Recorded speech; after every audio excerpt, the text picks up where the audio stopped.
छोटी थी लेकिन सबसे बड़ी हो गई, और सबसे बड़ी थी वो छोटी हो गई। उसके पीछे जो कारण हो, जो संस्कार, जिसके पास जैसे संस्कार होंगे वह दुनिया के अंदर नाम रोशन करेगा, अपने जीवन को सार्थक करेगा, अपने जीवन के अंदर खुशियाँ वो अपने चेहरे पर वो खुशियाँ लाएगा, और दूसरे के अंदर उनके सर्कल में आने वाले, उनके पास में आने वाले, वह भी खुशियाँ लेके जाएगा। इसलिए जैसे जैसे संस्कार बढ़ते जाएंगे उसके जीवन में स्वर्ग बढ़ता जाएगा।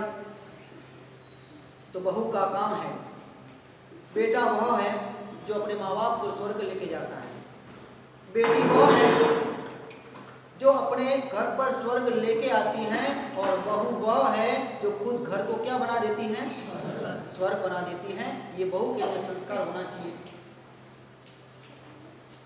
कैसा संस्कार, कैसे घर को स्वर्ग बनाती है, कैसे घर के अंदर खुशियां लाती है। एक शेर को ऐसे 4 बेटे थे, और जैसी तीनों बेटों की शादी हो गई, लेकिन तीनों जो बहू थी उनके पास संस्कार नहीं था, उनके पास कोई भी प्रकार का जीवन के अंदर क्या करना चाहिए, क्या नहीं करना चाहिए, किसके साथ कैसे बोलना चाहिए, घर को कैसे संभालना चाहिए, तीनों बहू के पास कोई भी संस्कार नहीं था। धीरे धीरे धीरे धीरे घर के अंदर क्लेश बढ़ता गया, घर के अंदर कोई भी काम करने के लिए तैयार नहीं। बड़ी बहू कहती है तू कर, छोटी बहू कहती है कि तू कर, ऐसे तीनों बहू के बीच में झगड़े होने लगे।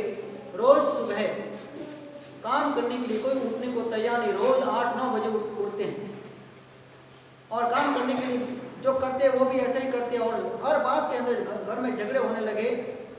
सास उसने विचार किया, अरे बाप रे, मैं अकेली थी तो भी घर के अंदर इतना काम करती है, 3 बहू होने के बावजूद भी घर के अंदर काम के अंदर ये क्या है, बेचारी सासू माँ को काम करना पड़ता, लेकिन अकेली बेचारी क्या करे। ऐसे करते करते घर के अंदर झगड़े होने लगे, घर के अंदर अनबनाव होने लगा, और घर के अंदर खुशियाँ चली गई। चौथे बेटे की शादी हुई, और जैसे चौथे बेटे की शादी हुई और छोटी बहू घर पर आई, और जैसे आई सुबह बहू उठी 5 बजे, और 5 बजे उठने के बाद उसने झाड़ू पोछा शुरू किया, और जैसे ये आवाज़ आया, सासू माँ उठी, जैसे लाइट करके देखा, और नई बहू जो कल ही शादी करके आई है, और वो झाड़ू लगा रही थी, पोता लगा रही थी, और सासू माँ दौड़ के उसके हाथों में ऐसे झाड़ू लिया। अरे बेटा तू क्या कर रही है, तू तो अभी कल ही आई है, और तू ये झाड़ू पोता करके हमारे ऊपर क्यों पाप चढ़ा रही है। ये 3 बहू है ना, ये करेगी, तेरे को कोई करने की जरूरत नहीं है, तू नई आई है, लोग कहेंगे कि ये देखो आते ही उसको है ना, ये कचरा पोता के ना उसको लगा दिया, ये पाप हमारे ऊपर बेटा तू मत चढ़ा, रहने दे। उस बहू ने कहा कि माँ मुझे बताओ, मंदिर में झाड़ू लगाने से, मंदिर में पोता लगाने से, मंदिर की साफ सफाई करने से पुण्य मिलता है कि पाप मिलता है? बोलो, पुण्य मिलता है, बरोबर आप बोल रहे हो? हाँ, मंदिर में झाड़ू लगाने से, पोता लगाने से, साफ सफाई करने से पुण्य मिलता है कि पाप? पुण्य मिलता है। सासू माँ ने कहा, अरे बेटा मंदिर में तो झाड़ू लगाने से, पोता लगाने पुण्य मिलता है।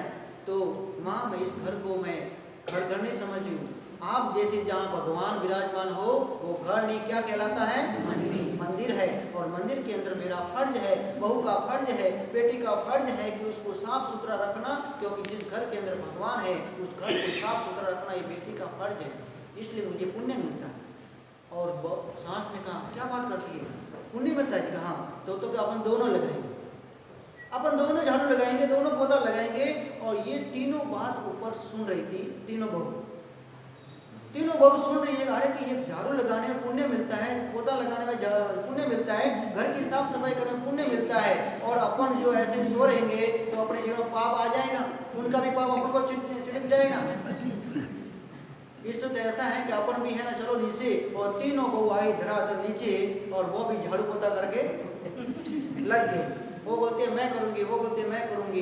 ये छोटी बहू ने जो बात बताई तीनों के दिमाग के अंदर उतर गई कि ये घर के अंदर जो अपन आए हैं, ये सास ससुर जब तक अपने जीवन में है वो अपने भगवान के समान है, उनको भगवान जैसा समझेंगे तो घर के अंदर काम करने में कभी भी आलस नहीं आएगा।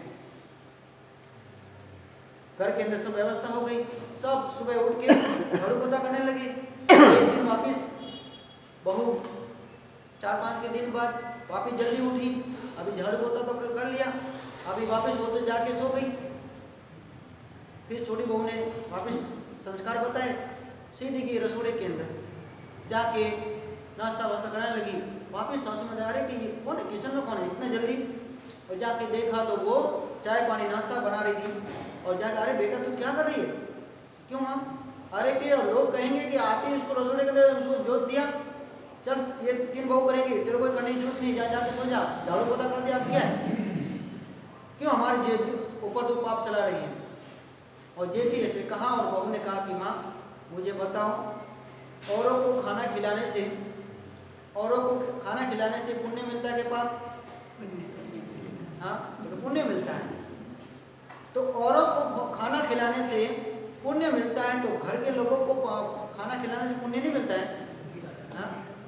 भूखे को अगर खाना खिलाओ तो पुण्य मिलता है। तो माँ जी आप मुझे बताओ कि ये सब रात को खाए हुए सोए हुए हैं, जैसे सुबह उठेंगे सबको भूख लगी होंगी और सबको खाने की याद आएगी, सीधे रसोई के अंदर आएंगे और जब ये रसोई इतनी मीठी मीठी रसोई देखेंगे और जब उनको ये खाएंगे तो अपन को पुण्य मिलने वाला है, इसलिए माँ खाना तो मैं ही बनाऊंगी।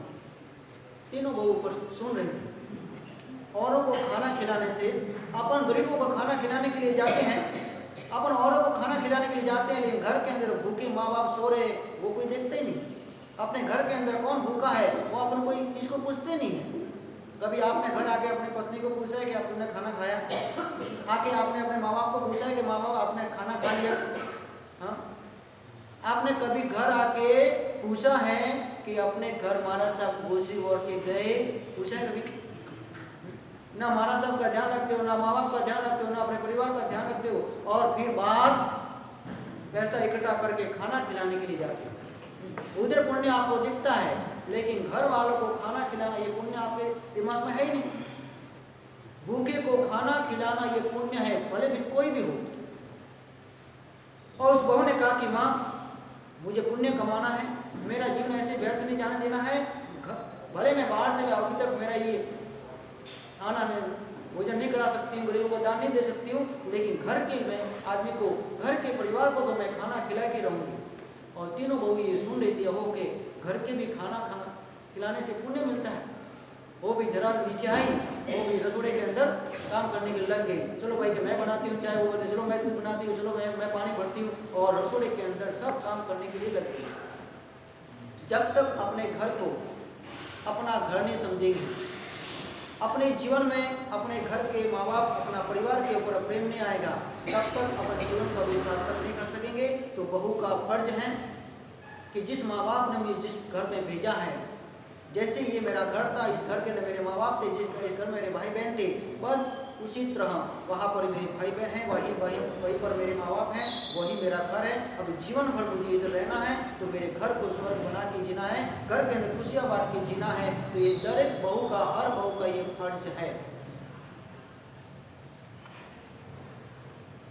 सास बहू के बीच कैसा व्यवहार होना चाहिए, कैसा संबंध होना चाहिए, क्योंकि संबंध जोड़ना तो अपन को हर कोई को आता है, लेकिन उस संबंध को जीवन भर टिकाना, उस संबंध को संभालना आज के लोगों को नहीं आता, जिसके कारण घर के अंदर सब झगड़े बढ़ते जा रहे हैं, घर के अंदर क्लेश बढ़ते जा रहे हैं, घर के अंदर अशांति बढ़ती जा रही है। तो बहू का फर्ज है कि जिस माँ बाप ने मुझे जहाँ पर भी भेजा है, वहाँ पर मैं मेरे घर को स्वर्ग बना के, मेरे माँ बाप की सेवा करके, मेरे सास ससुर की सेवा करके, पूरे परिवार को खुशियाँ देके मेरे जीवन को मैं सार्थक बनाऊंगी।